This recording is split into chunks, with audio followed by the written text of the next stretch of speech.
America के राष्ट्रपति Donald Trump साल 2017 में क्वाड के जरिए भारत, जापान और ऑस्ट्रेलिया के साथ मिलकर चाइना को काउंटर करने निकले थे। लेकिन अब अपने दूसरे कार्यकाल में जिस तरह से हालात बदले हैं, क्वाड के भविष्य पर एक बार फिर से सवाल खड़े हो गए हैं। देखिए, चाइना को अगर काउंटर करना है तो वो इंडिया के बिना तो नहीं हो पाएगा, और अगर ट्रंप ऐसा सोचते हैं कि क्वाड में कोई और देश भारत की जगह ले लेगा तो ये उनकी सबसे बड़ी भूल होगी। अब इस तस्वीर को देखिए, इसमें अमेरिका है, जापान है, ऑस्ट्रेलिया है और फिलीपींस है। अब सोचिए, क्या भारत की जगह फिलीपींस ले पाएगा? क्या ये चार देश भारत के बिना इस क्षेत्र में अपनी पकड़ मजबूत कर पाएंगे? आज दुनिया वाले में हम इसी विषय पर बात करेंगे, जानेंगे कि आखिर क्वाड को लेकर इतनी बहस क्यों तेज है। इस साल नवंबर में क्वाड शिखर सम्मेलन की मेजबानी भारत को करनी थी, उसका क्या हुआ? और ये भी कि क्या फिलीपींस की एंट्री के साथ ट्रंप कोई नया संदेश देना चाहते हैं? ये सारी बातें आज इस वीडियो में। नमस्ते, जय हिंद, मैं ऋषि सिंह और आप देख रहे हैं दुनिया वाले।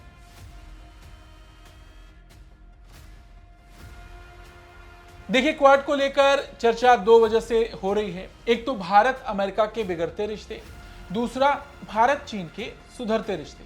साल 2017 में जब क्वाड को वापस लाया गया तो उस वक्त चारों देशों का उद्देश्य एक ही था, एक ऐसा मंच तैयार करना जहां रणनीतिक सुरक्षा संवाद होता रहे।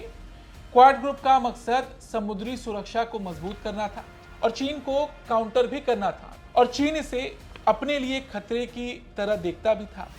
लेकिन अब जब भारत के चीन से संबंध सुधर रहे हैं और अमेरिका से हालात बिगड़े हैं, तो इस क्वाड को लेकर भी कई तरह के सवाल खड़े हुए हैं। बड़ी बात यह है कि अभी हाल ही में अमेरिका के रक्षा मंत्री पीट हेग्सेथ ने जापान, ऑस्ट्रेलिया और फिलीपींस के रक्षा मंत्रियों से मुलाकात की थी। उन्होंने इस मुलाकात के बाद ये बात कही थी कि मैंने इस साल दूसरी बार ऑस्ट्रेलिया, जापान और फिलीपींस के अपने समकक्षों से दक्षिण चीन सागर में बढ़ती प्रतिरोधक क्षमता और तैयारी पर चर्चा करने के लिए मुलाकात की।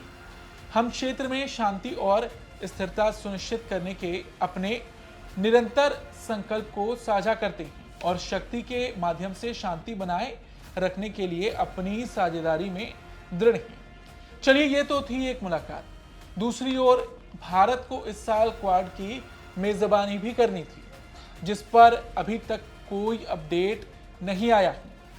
तो अब आप इन कड़ियों को जोड़ सकते हैं। शायद अमेरिका यहां फिलीपींस के जरिए चीन को काउंटर करने का प्लान बना रहा है। देखिए, इस वक्त अगर चीन का साउथ चाइना सी में कोई सबसे बड़ा दुश्मन है तो वो फिलीपींस ही है। एक बार नहीं, कई बार दोनों देशों को उस क्षेत्र में उलझते देखा गया है। यहां तक कि उस क्षेत्र की सुरक्षा के लिए फिलीपींस ने भारत से ही ब्रह्मोस मिसाइलें ली हैं। तो ऐसा कहा जा सकता है कि शायद अमेरिका यहां एक नया रास्ता तलाश रहा है। हाँ, भारत ने कभी ऐसा नहीं कहा कि उससे क्वाड को लेकर कोई हिचक है या वो इसका हिस्सा नहीं रहना चाहता। ये सब अमेरिका का ही करा धरा है, वरना ये कौन मानेगा कि जिस ट्रंप ने 2017 में क्वाड की शुरुआत की हो, वो खुद इस साल भारत में आयोजित क्वाड सम्मेलन में हिस्सा नहीं लेंगे। फिलहाल अभी तक तो यही माना जा रहा है कि ट्रंप इस साल क्वाड मीटिंग में हिस्सा नहीं ले रहे।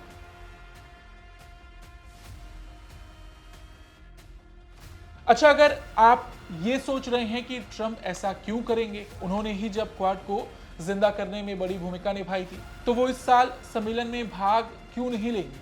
तो देखिए, इसकी बड़ी वजह यह है कि ट्रंप ने खुद भारत से रिश्तों को खराब किया है। ट्रंप ने जिस तरह से भारत पर 50% का टैरिफ लगाया, रूसी तेल को लेकर सख्ती दिखाई, व्यापार समझौते को लेकर भी दोनों देशों के बीच तनाव है, तो शायद ऐसे में ट्रंप भारत के साथ आमने सामने की बातचीत से हिचक रहे हैं, कम से कम तब तक जब तक ये सब कुछ सुलझ नहीं जाता या दोनों देश एक मत पर नहीं आ जाते।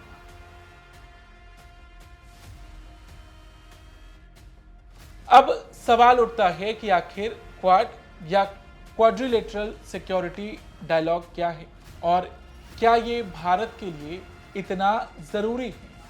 दरअसल क्वाड 4 देशों का एक समूह है जिसमें ऑस्ट्रेलिया, भारत, अमेरिका और जापान शामिल हैं। क्वाड 4 देशों का एक अनौपचारिक मंच है जहां मिलकर रणनीतिक सुरक्षा संवाद होता है।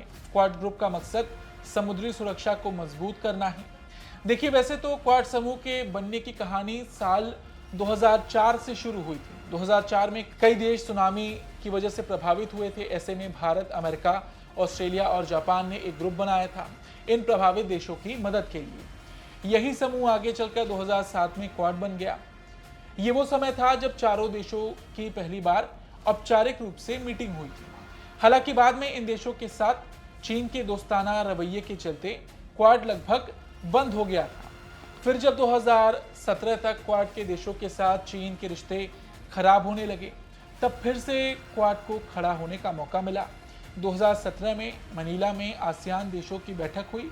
मनीला में आसियान देशों के अलावा एक और मीटिंग क्वाड देशों की हुई। इसमें भारत के प्रधानमंत्री नरेंद्र मोदी, अमेरिकी राष्ट्रपति डोनाल्ड ट्रंप, जापान के पीएम शिंजो आबे और ऑस्ट्रेलियाई प्रधानमंत्री मैल्कॉम टर्नबुल ने हिस्सा लिया। इसके बाद साल 2021 में क्वाड के देशों की मीटिंग हुई।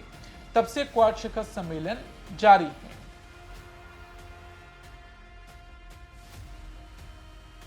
एक सवाल यह है कि भारत के लिए यह क्यों जरूरी है। देखिए, भारत के लिए क्वाड इसलिए जरूरी है क्योंकि ये चीन के बढ़ते आर्थिक और सैन्य प्रभाव के प्रति एक सामूहिक प्रतिक्रिया है। ये संवाद भारत को अपने पड़ोसी देशों के साथ संबंधों को मजबूत करने और क्षेत्रीय सुरक्षा को बढ़ावा देने में मदद करता है। इसके अलावा क्वाड भारत को अपनी आर्थिक और सैन्य क्षमताओं को बढ़ाने में भी मदद करता है। देखिए, आज भले ही चीन से भारत के रिश्ते सुधर रहे हों, लेकिन भारत चीन की चालबाजियों से वाकिफ है। तो ये जितना जरूरी अमेरिका, ऑस्ट्रेलिया और जापान के लिए है, उतना ही जरूरी भारत के लिए भी है। चीन के इरादे आज भी क्या हैं, ये हम सभी जानते हैं। तो ऐसे में क्वाड पर आज आना सभी देशों के लिए बड़ा झटका होगा। हाँ, चीन के लिए ये एक बड़ी जीत होगी। फिलहाल आज की इस खबर में इतना ही। आपको ये खबर कैसी लगी, कमेंट करके जरूर बताएं। धन्यवाद।